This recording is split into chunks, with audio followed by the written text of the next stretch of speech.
Dios te bendiga poderosamente en el día de hoy y que en esta semana por completa el Señor sea contigo y con todo lo que tú emprendas diariamente. Estamos aquí para continuar estudiando la santa palabra del Señor, lecciones que nos enseñarán cómo transitar la vida cristiana en este mundo.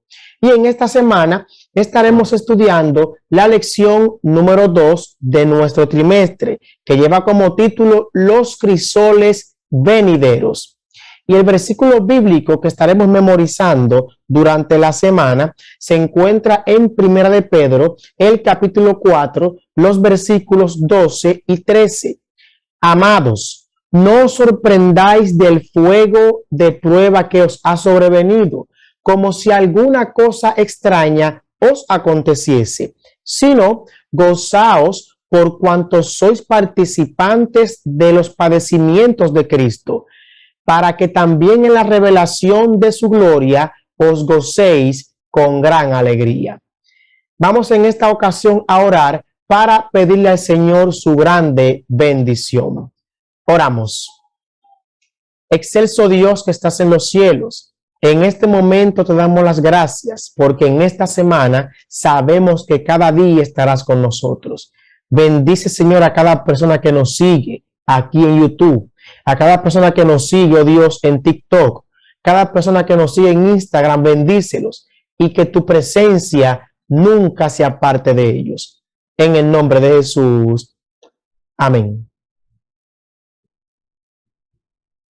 Muy bien, te recordamos que en este video, en este estudio, estaremos en cualquier momento desplegando la segunda frase, la cual tienes que anotar junto con la frase 1 que publicamos en la lección de la semana pasada, para que así vayas recolectando las 13 frases de las siguientes 13 semanas que te permitirán participar en un gran premio que estaremos dando al que reúna las 13 frases de estas 13 lecciones.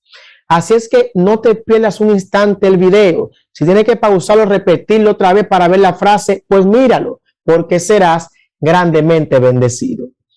Y en la lección de esta semana, el domingo 3 de julio, estamos estudiando sorpresas. Y estaremos leyendo en el libro del apóstol Pedro, en la primera carta, el capítulo 4, versículo 12.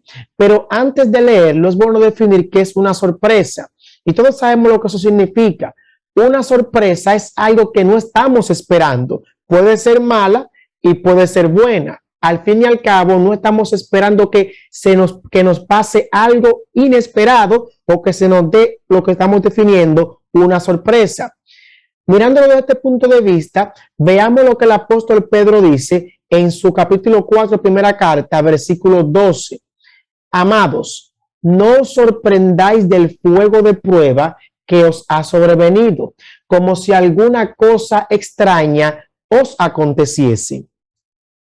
Es interesante notar lo que el apóstol aquí define acerca de las pruebas, y es que él nos llama a no sorprendernos por el fuego de la prueba que nos puede azotar.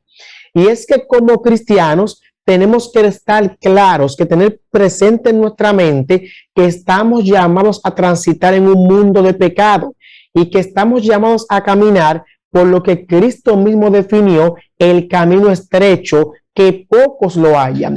Un camino que al final te lleva a la salvación, pero es un camino compuesto de muchas espinas. O sea, que como cristiano yo tengo que saber que estoy enfrentándome a Satanás, y Satanás no me dejará tranquilo, sino que en todo el camino me pondrá cáscara de heno para que yo rebale. En todo el camino me pondrá obstáculos para que yo me caiga. En todo el camino me pondrá pruebas para que yo fracase y decida devolverme. Por lo tanto, por esto es que Pedro dice, no te sorprendas por la prueba que te está viniendo, como si eso fuera extraño. En pocas palabras, desde el momento en el que usted se entregó al Señor, desde ese momento le está declarando al diablo la guerra, y el diablo se la va a hacer la guerra. Pero confiemos que contamos con uno que ya lo venció.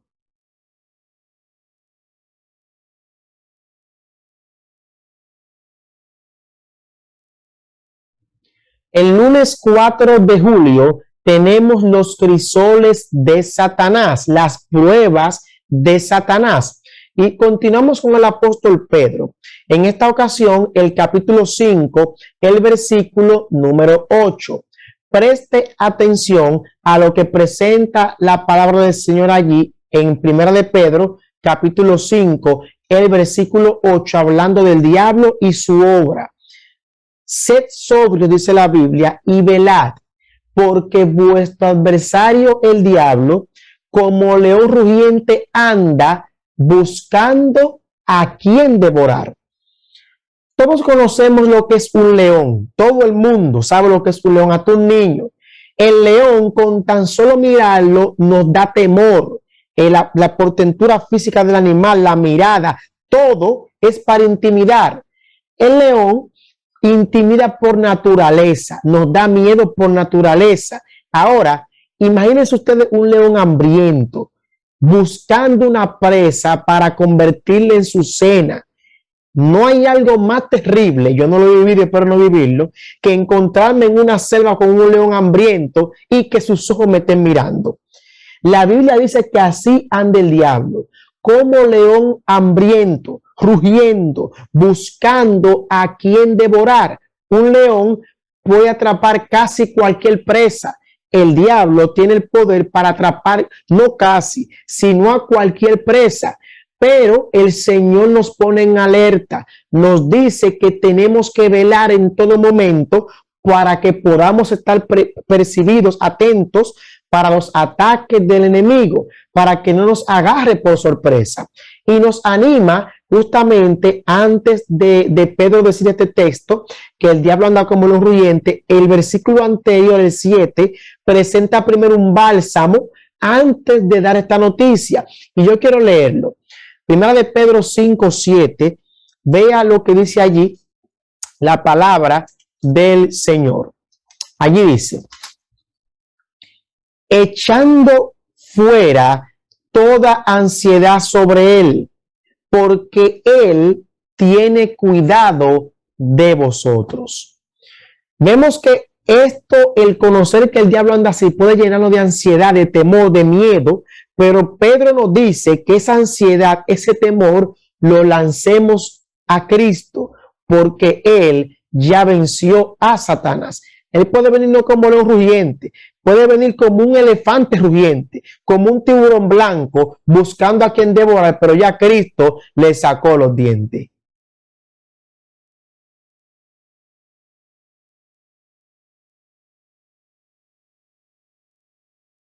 El martes 5 de julio estamos estudiando los crisoles del pecado, las pruebas que nos produce el pecado. No solamente tenemos que estar pendientes de los ataques del enemigo, quien anda buscando a quien devorar, sino que tenemos que tener presente que nosotros no somos santos, que nosotros no vivimos en el cielo, vivimos en la tierra y tenemos cuerpos pecaminosos con tendencia de continuo al mal. Por lo tanto, no simplemente tendremos ataques externos, sino que normalmente esos ataques externos van a encontrar asidero en nosotros mismos, en nuestras debilidades. Es por esto que tenemos que tener siempre claro que nosotros somos pecadores y que el pecado puede producir uno puede producir siempre consecuencias dolorosas. Y es justamente lo que nos presenta el libro de Romanos, el apóstol Pablo, el capítulo 1, el versículo 18. Porque la ira de Dios se revela desde el cielo contra toda impiedad e injusticia de los hombres que detienen con injusticia la verdad. Vemos aquí que cuando yo cometo un pecado, siempre tendrá consecuencias. No es simplemente que yo enfrentaré la ira de Dios al final por lo que yo haya hecho, sino que hoy en el mundo actual el pecado siempre trae consecuencias. David estuvo con Betsabé pensando que no pasaría nada. Esto trajo consecuencias. Murieron hijos de David por esto. David sufrió muchísimo por esto. Un soldado de él murió por esto. ¿Por qué? Porque siempre el pecado trae consecuencias y al final del tiempo la consecuencia suprema que obtendrá el pecador no arrepentido es que tendrá que cargar con la ira del Señor.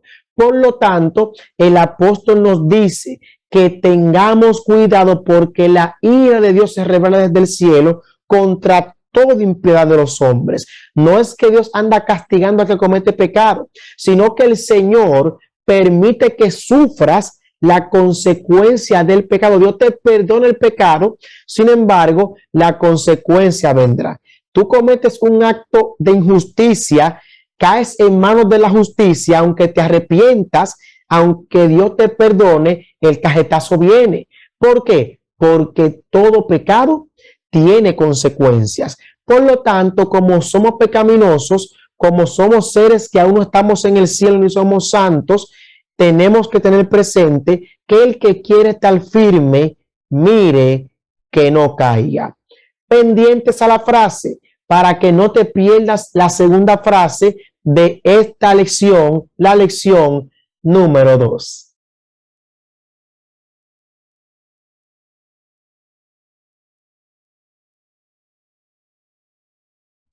El miércoles 6 de julio estamos estudiando los crisoles de la purificación, las pruebas de la purificación. Es verdad, el cristiano en todo su trayecto enfrenta pruebas, enfrenta dificultades, pero esto no simplemente pasa porque Dios quiere que pasen y ya, para ver qué pasa, no. Todo esto ocurre o Dios permite que ocurran porque Él quiere purificarnos, porque Él quiere refinarnos como al oro. El oro, antes de convertirse en ese metal, en ese metal de valor, nosotros sabemos que pasa por un proceso. El oro no es como uno lo ve brilloso y bonito. El oro viene en bruto, feo, que no parece oro. Pero cuando lo pasan por un proceso de fuego, entonces el oro va poniéndose cada vez más bonito hasta llegar a ser deseable por cada uno de nosotros. Ese es el rol de las pruebas, purificarnos hasta que seamos como el oro. Ahora bien, Dios no quiere que suframos. Aunque padecemos por las pruebas, Dios no quiere esto. Por eso es que la Biblia dice que Dios no tienta a nadie, sino que somos tentados por el diablo a través de nuestras bajas pasiones. Job padeció muchísimo. Dios permitió que el diablo hiciera con él lo que quisiera, menos que lo matara. Sin embargo, al final, ¿quién salió ganando? Job. Obtuvo más de lo que tenía, fue mayormente bendecido que como lo era antes de eso. Por esta razón, Jeremías, el capítulo 9, el versículo 7 dice: por tanto, así ha dicho Jehová de los ejércitos: he aquí, yo los refinaré y los probaré, porque ¿qué más he de hacer por mi hijo, por mi pueblo? Por lo tanto, el objetivo del Señor es que seamos refinados, que seamos cada día más purificados para que seamos habilitados para vivir con Él en las mansiones de los cielos. Las pruebas, nadie la quiere, no somos masoquistas para alegrarnos por ella, pero sí tenemos que alegrarnos en medio de ella porque no estamos solos, Dios está con nosotros.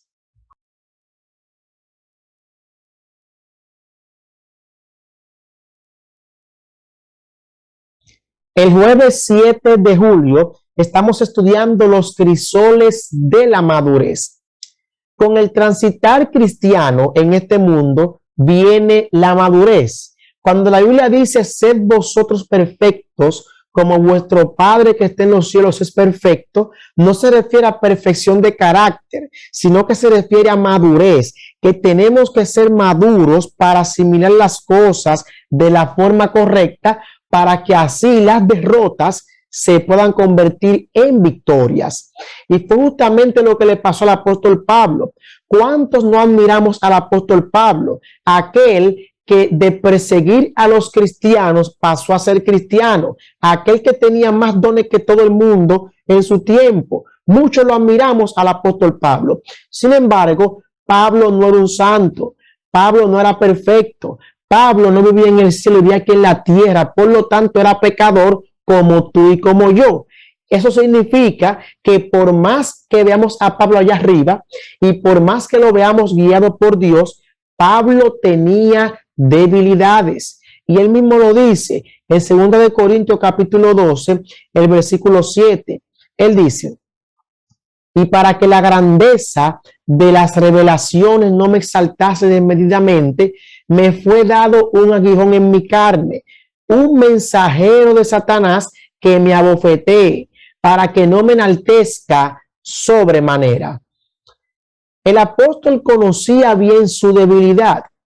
El apóstol sabía que no era perfecto, sabía que tenía algo que lo obligaba a mantenerse siempre sujeto del Señor. Y él reconoce que esa debilidad que él tenía era lo que le ayudaba a no exaltarse hasta llegar a cometer pecado.